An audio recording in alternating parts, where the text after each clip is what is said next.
Ya, sekarang saya berada di Universiti Islam Antarabangsa Gombak dan kita akan melawat rumah Abu Hurairah. Ya, ada macam-macam jenis kucing kat sini dan diorang ni ada objektif dia tahu. Kita nak tanya macam-macam, tapi inilah segmen terbaru sebelum Ramadan, Kongsi Rezeki Powercat.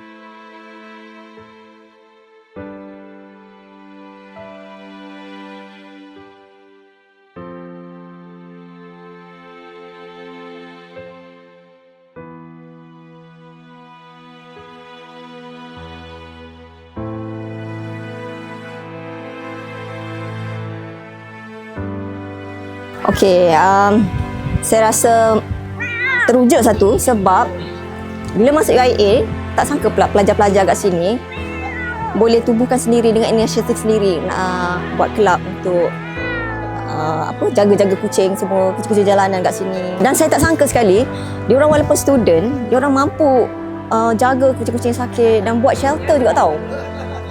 Memang saya rasa macam wow, impresif sangat.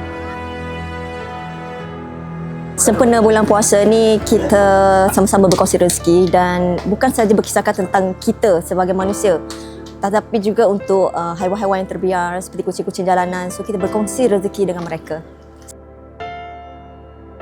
Kali ni dah kali ke-3 atau ke-4 Mami King Oyen join program ni.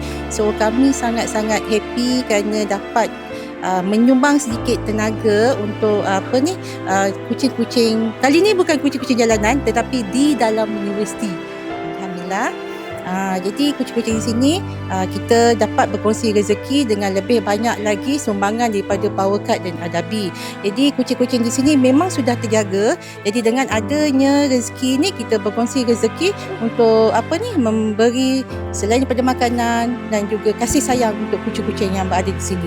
Untuk segmen kongsi rezeki Ramadan tahun ni, orang kata inilah satu continuity daripada kita punya inisiatif sebelum-sebelum ni untuk menyemai sifat kasih sayang terhadap haiwan.